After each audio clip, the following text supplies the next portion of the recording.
Thank you. Sit down.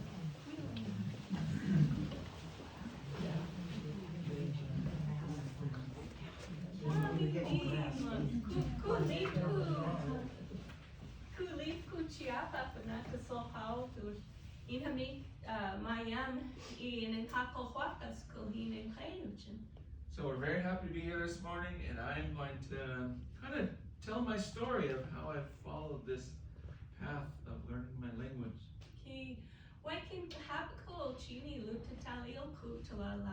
I grew up in Cheney, not far from here. I grew up around here, not on the reservation.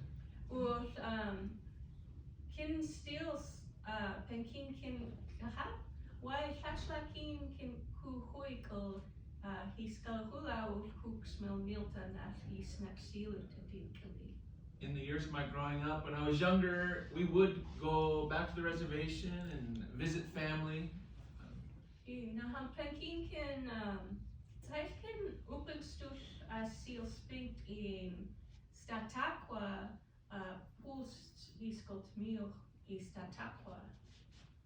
When I was 12 years old, then my paternal aunt was murdered.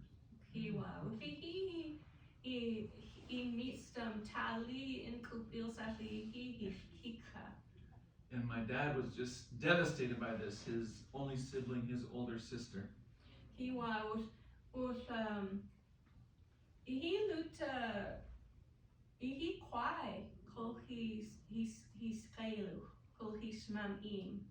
And this is not an uncommon thing for women, indigenous women.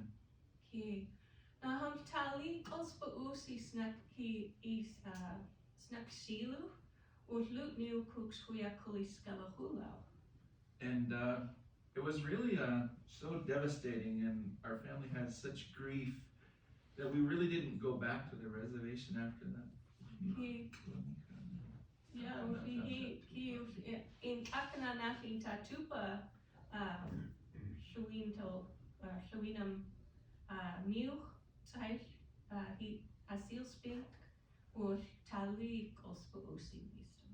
At about that same time, in a 2-year period, my paternal grandmother and great-grandmother also passed away.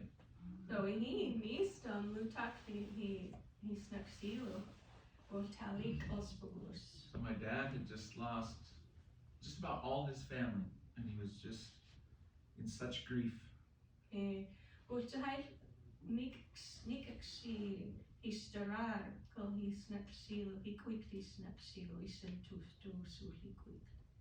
So we ended up just kind of cutting some of the ties to our extended family to our cousins or other family members. Well, now Parkin can kahap why I have to steam luti leolis us.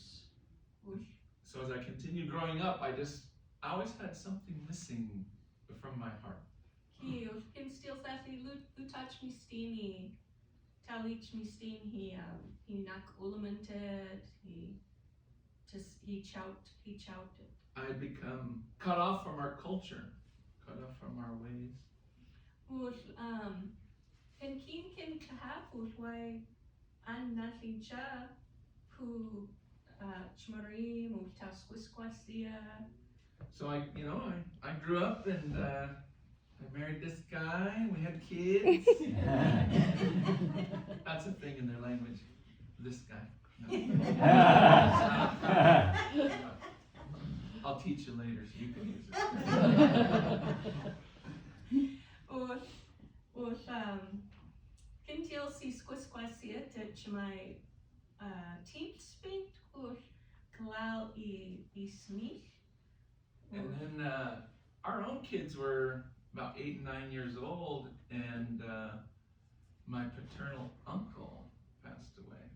Well, he Miss has the Smith has Italy has child or such like him who has the kitchen wheel or who kalichits or on me and waiting.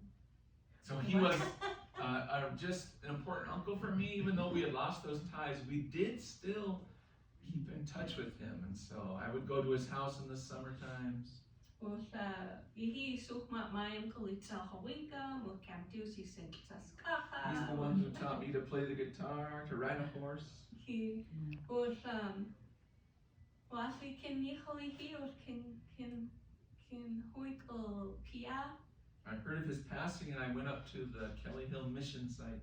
He was only temtamniatani kali scolt me o tisu why yati spink who solemisi he kahapted who shall high scolt me he such in kaluchten.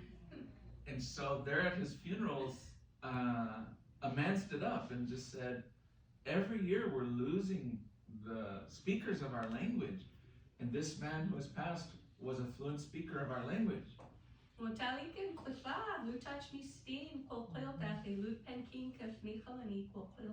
And I was very surprised because even though I had spent that time with him, he never spoke Salish language around me. Mm-hmm. Well, he has nothing in Tatupa, in Katana, he Lupenkin, nothing wisdom in Kailuchan. And that was the way it was. Those elders, my great uncle, my great grandmother, my grandmother, they all spoke the language, but they never spoke the language to my dad. Never spoke the language to me. He actually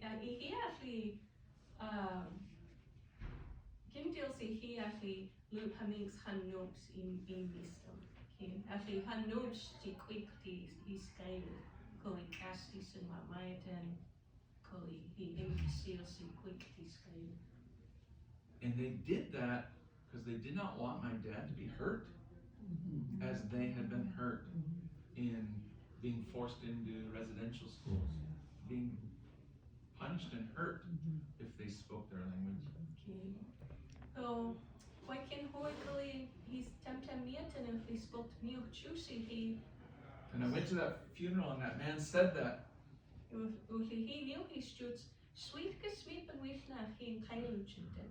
And he also said, who is going to learn our language? Well, he Jack can such Mayam, or can still sway, can still sway, can sweep and with me he or. And at that time I was a school teacher, certified teacher. I thought, well, maybe I could learn. He or can he's quick coming sweep and with him. Maybe I could learn and help other people who want to learn. Well, why can a Palako in cheat was why Pokrit nas Antnos why can shoot why in Jack can sweep and with na in Kailuchin. So I went home and I told this guy, I'm going to learn my language. Well, okay, great. He suk matmayam ko spayolchin. Because at that time he was a high school Spanish teacher. He also he mistis. Oh, okay, unio ko mi penwishin he quickly kailochin. So this guy knew that you could learn another language. He was weekend kitchen wheelna Islahko Eastern the Inwiston Matmayatin Peter Campbell was way to kitchen wheelna Pauline Flat. So I was able, through my friend and mentor at Eastern Washington University, Peter Campbell, and he was able to help me connect with a fluent elder, Pauline Flett. He called his Kalahula Spokaneishan. So she was living on the reservation there and spoke Spokane Salish. Was he looked east next to in Colpeltons? Naham. He missed him. He missed him. Steam. And that isn't my family's language, but I just wanted anything. He was Ken Hoy Kali was way been waiting till Pauline was Tali in Hasti and Kalichin. So I went there one summer to learn from Pauline, and I just loved it. I loved our language. He Tali in Hasti he of Kunamsi. I love the sound of it. He was and King Ken Quaco Ali and Kalichin White's Helkin Elina fi Tatupanati Katuna. When I started speaking the language, I felt like I was just there with my grandma, with my great grandma. Was Eliken Kulam Nash he's Spokanesh and he's local Catholic Spain. So I volunteered in the kind of the Spokane Tribal Language Program for 3 years. He was Olisin Mayaten, Othian Wisin Mayaten. So I taught language in the public schools there and for the little tribal college. He was Naham Tilos. Lutatitiamt Ishkoltatili. But it was really hard.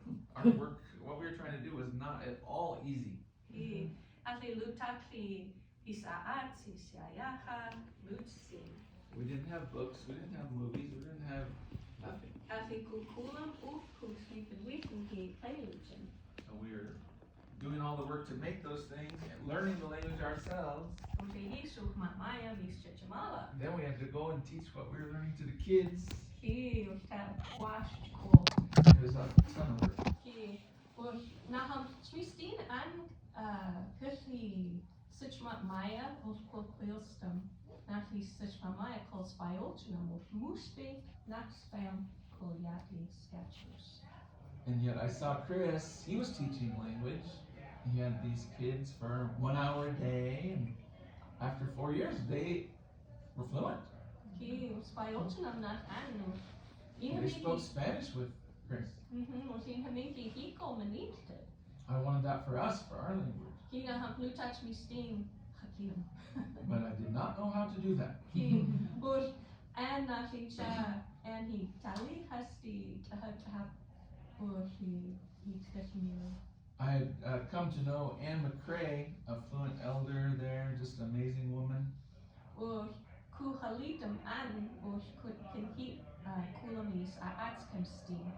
So we kind of called on Chris to maybe come and help us make curriculum or something to help us.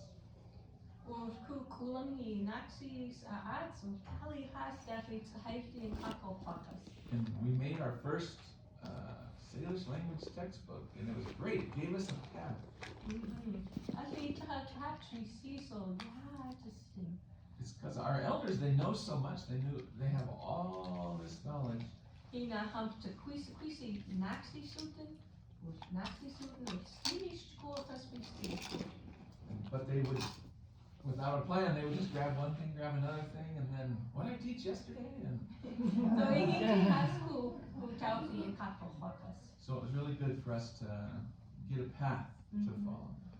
Was he at least Kalakula Halitni he Sichmat Maya called Ian and Kailachin with we he. So then we got word that on my reservation they were calling for people to learn the language. He And I wanted that. Ki was ken hui tau the school ikali or Sally Finley. I went there, I was able to get a little position there, and I was very happy. Was kind kitchen wheel na ni tali was has tau the Kashmilo Santitsa we squeezed. And there I met up with an elder woman, just so brilliant, so kind. Her name was Samtitsa. Sarah Peterson, maybe Polyapichen or political Ashnola, he Christian Cole. Sarah Peterson is her name in English, and she was from what they call Paul Creek. It's actually across the line in Canada on the Ashnola Reservation. Was touch historical squant, Yaxel Halt Santitsa. And she would come down to Omak every day.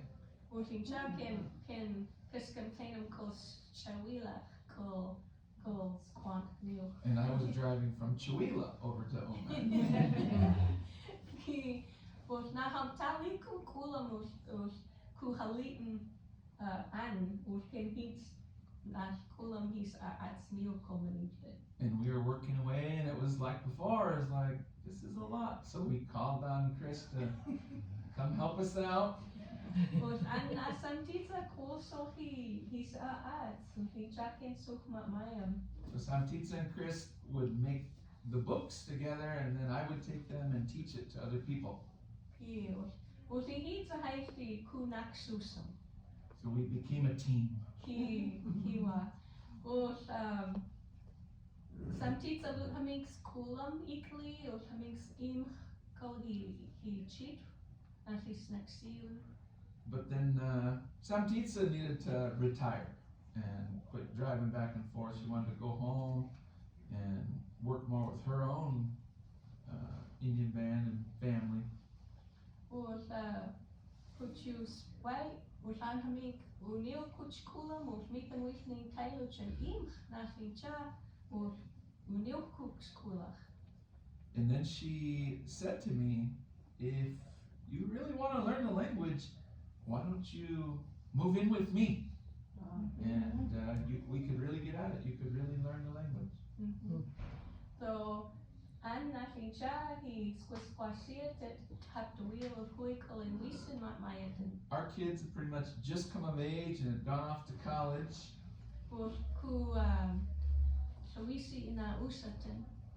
We had an empty nest. Was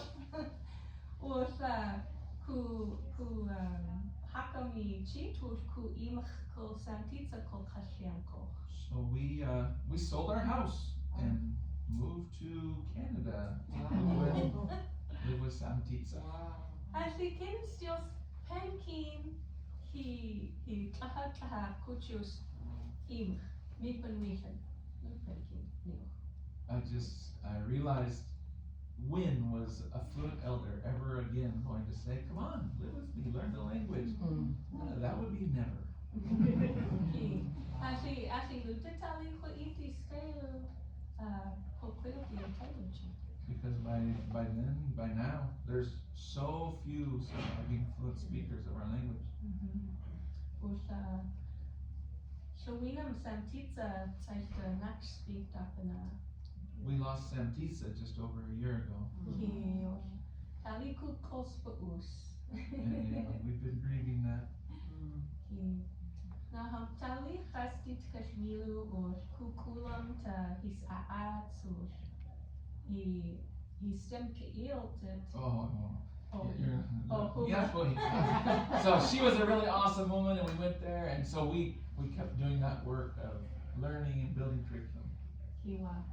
Was he he stemmed ill to Khalitan Ashley Hamix Kusu Camp Dilton.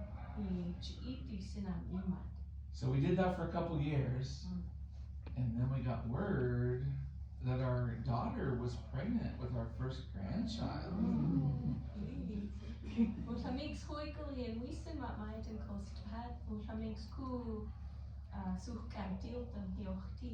She called us up, said she's going to do graduate school in Spokane, and would we be her child care? Who's lit from and shoot? So we jumped up.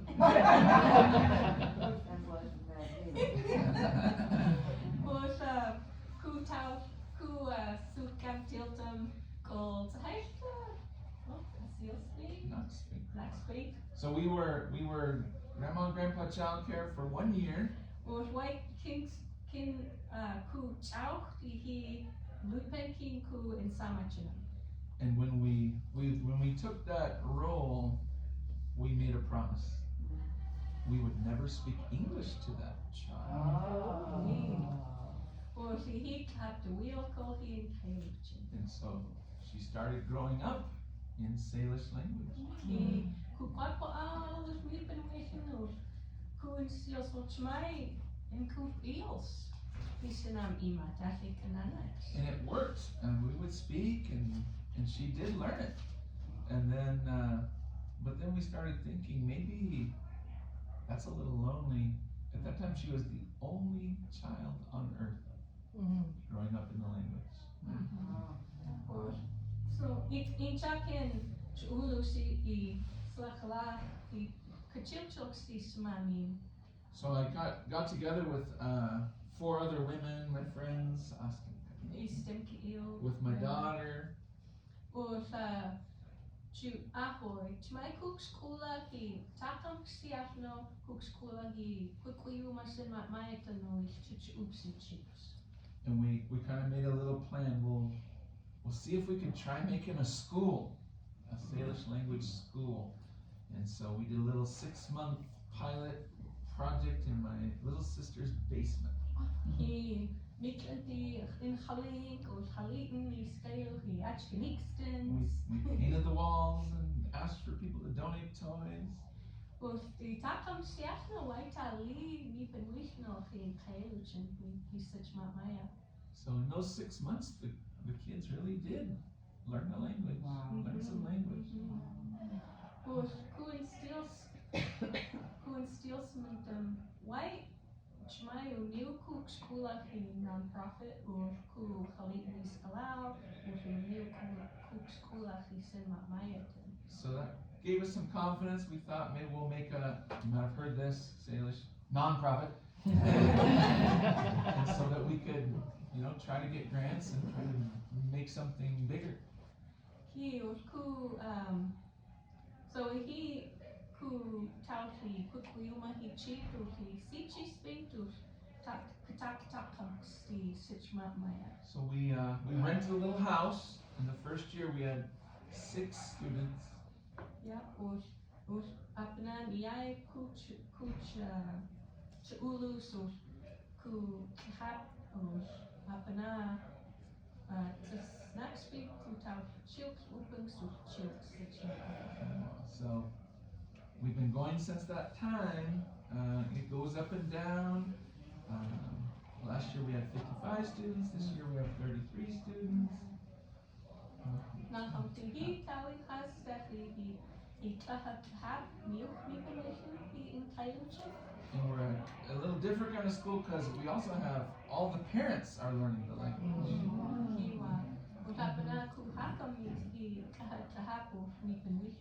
So all of the parents of the kids are all paid language trainees. To kitchen or to have to stir he tap he stretch mala was he who asked the kitchen wheel he kind to snack seals. So that's the work, is rebuilding connections, intergenerational connections between the parents and the kids and the elders, so that we can bring our language back to our families. Was Pinkel Sapanach my an Popiltani now he Kailuchan, he sent my attentive. So I'm going to have Chris talk about the school and Salish language in general.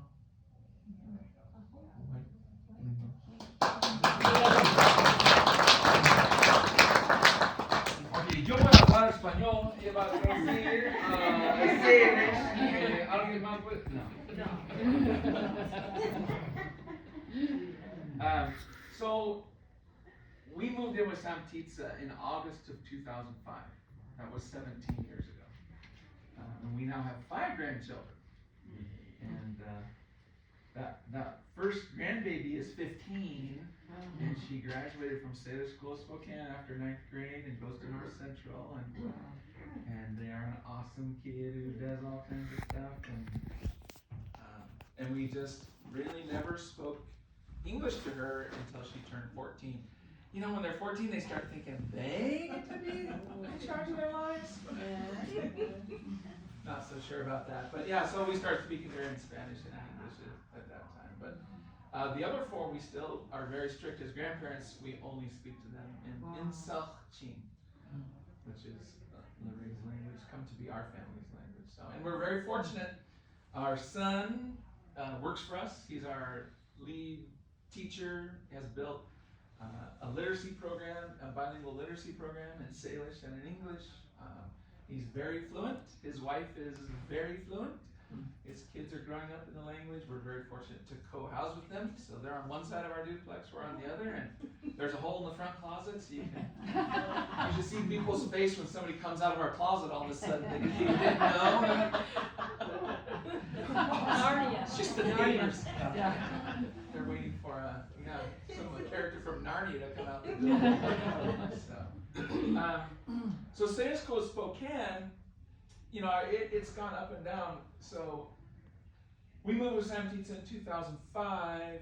By 2000, it was the winter, from January to June of 2009 is when LaRae and the other founders ran their little pilot program. They took some time to make a nonprofit, try to raise some money, and so Salish Schools of Spokane opened its doors to students as that nonprofit in September of 2010.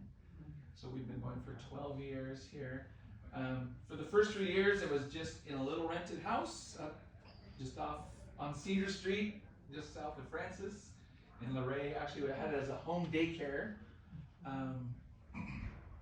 In 2012, this tiny little nonprofit was actually able to land a federal grant that helped expand the school. So in 2013, we moved into our current site. We rented the old Lady in the Shoe Child Care Center on Maple. When I was a little kid, that place was looked like Disneyland. I grew up north of town in the sticks, so it's like, wow, look at that. A bunch of stuff from the old Natatorium Park was out there. And then we ended up renting that. I was like, wow, I made it. I'm here. They had an in-ground pool in the shape of a shoe and the old lady in the shoes stuff. Anybody remember that stuff? That's where we are now. So we rented that, and it had been abandoned for about 5 years, lots of fix-ups, but we were actually able to buy it from the landlord on a contract in the spring of 2019. And we've just been improving the site, working on the site, so we're very proud of that work. Our enrollment has gone as high as 85 students, and this year is actually the smallest it's been for a long time because COVID was really hard on us. And we've had a community-wide mental health crisis. Lots of folks, our community are survivors of genocide, right? And all that entails. And so the pandemic was particularly hard. Lots of us in our community, we kind of have like carefully crafted coping strategies and are carrying a lot forward through the generations, and COVID just was so hard on our young people, especially. But we're still going, and we've even been looking at, we used to do a lot of kids and a little bit of adults. We actually have 45 adults in paid language training this year.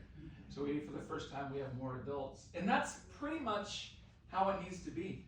There are 3 surviving elders in the United States who grew up with LaRae's language as their first language. And they're in their late 70s and 80s. And for LaRae's people, they have the misfortune, and for language, we're lucky.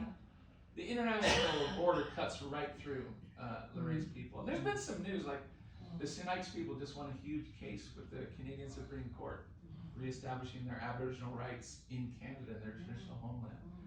But although we just have those 3 speakers in the Colville tribes, like, so Colville tribes has about 10,000 members, 3 surviving first language speaking elders. But there's about another 25, some younger speakers, fluent elders in the Okanagan Valley, British Columbia. And that's where Samtisa was from, our mentor, who taught us the language. So, but still 28 speakers at all, right? And the youngest there's a couple younger men who are in their 60s who speak the language, who grew up with the language. But most of those other elders are in their late 70s, 80s, 90s. So our work is really to build a fluency transfer system, make it possible for enough young people to learn the language, like young people like us, and you, to learn the language and to become really highly fluent and as knowledgeable as we can in the culture, so that as our elders are leaving us, that this language and legacy and culture can go on. And so it's a work of anti-genocide. It's a work of restorative justice. And it's also just really cool and interesting. So at our school, we currently, this year we're a little smaller than we've been, but we have a preschool, and it also has an ECAP program in it. I don't know if you know about ECAP. It's a Washington State program, very similar to Head Start. It's the Early Childhood Education Assistance Program. Here in the city of Spokane is the only Native American immersion ECAP program in the state of Washington at Salish Schools of Spokane. So, and Salish Schools of Spokane is an oddity. We are one of 2 full-time Native American immersion schools that are in an urban area. So Minneapolis has an Ojibwe immersion school, and Spokane has a full-time Salish immersion school.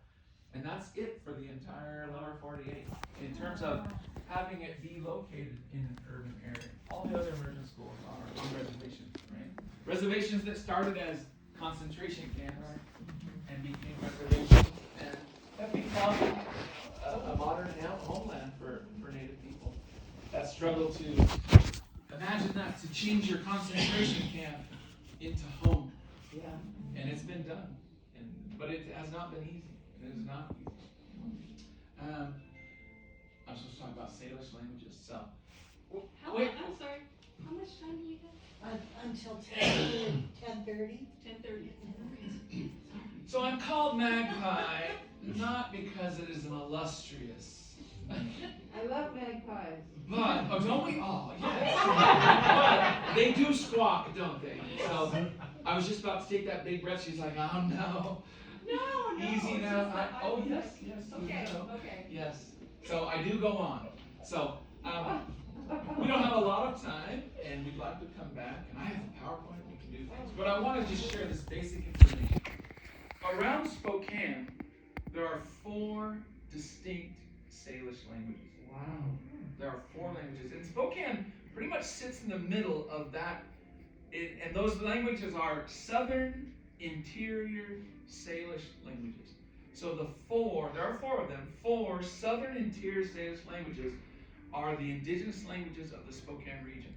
The 4 are, I'm going to start to the west, Wenatchee Columbian. So in Hamchin was spoken from pretty much where you go across the bridge at Vantage, up the Columbia River to what's that name? I forgot the name of the town. Pateris, that's it, thank you. I was like, so from Vantage all the way upriver, past Wenatchee, past Eniat, Chelan, up to where the Methow River comes into the Columbia, Pateris. That's where that first of our 4 Southern Interior Salish languages would be spoken. So the Moses Columbia people were on the Columbia itself, and from Vantage and on up. The Wenatchee people were up the Wenatchee River. The Entiat people were up the Entiat River. The Chelan people were up the Little Chelan River and up Lake Chelan. And then when we get up to Pateris, then we start hitting the second of our 4 Southern Interior Salish languages, which is the language we would have been speaking, Inselchin. So Inselchin in English it's called Colville Okanagan, And it goes pretty much from Pateros all up the Methow Valley, all the way up the Okanagan, all the way to the head of the lake at Okanagan Lake, all the way down the Columbia, up the Columbia to Revelstoke, British Columbia.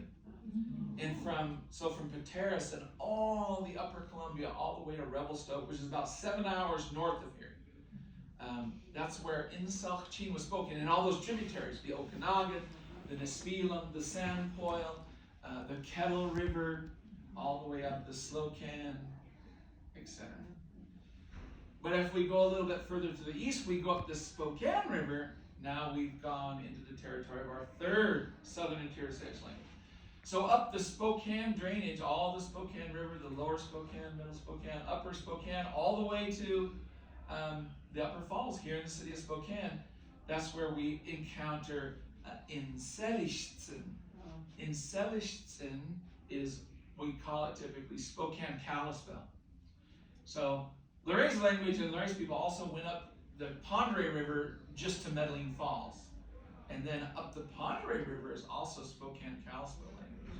So up the Spokane drainage to the Spokane Valley, and up the Pondere River and the Clark Fork, and all the way to Flathead Lake, and all the way to Missoula, and actually all the way to the Continental Divide. That is Spokane Kalispell Salish. And then the fourth one is, does you know? Go ahead and say it if you know. Coeur d'Alene.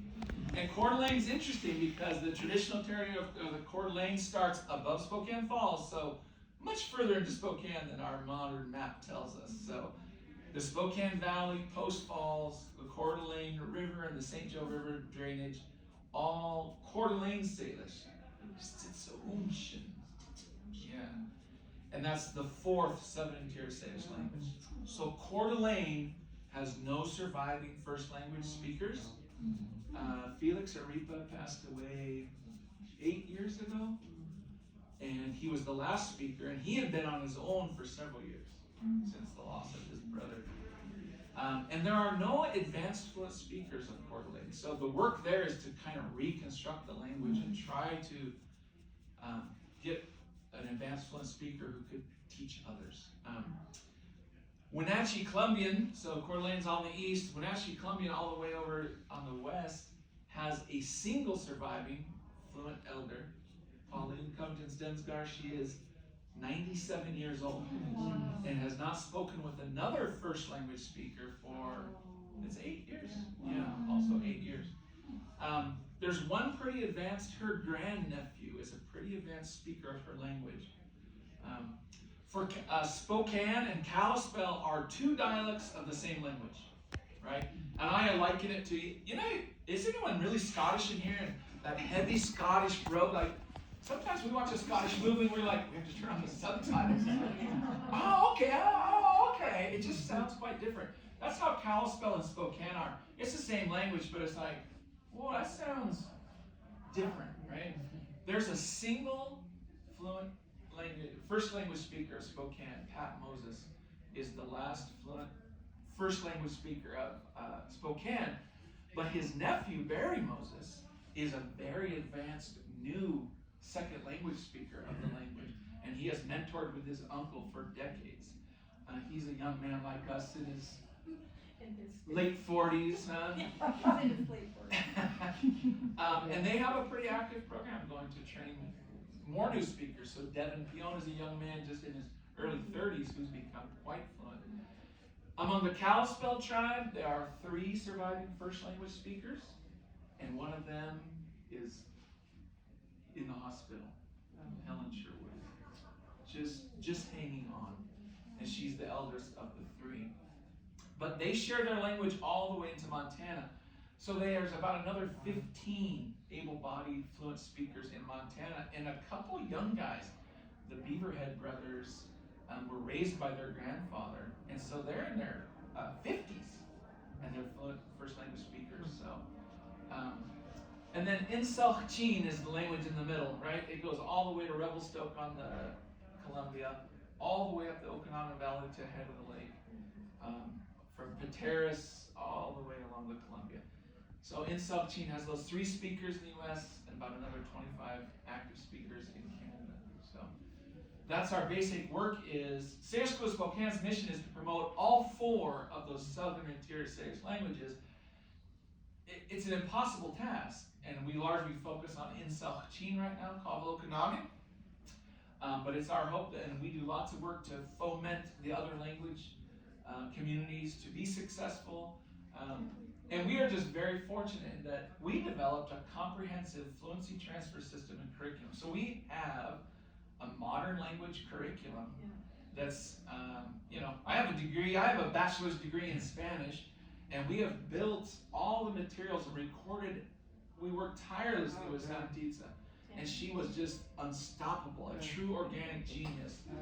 And so we laid down 10,000 hours of work to create this system.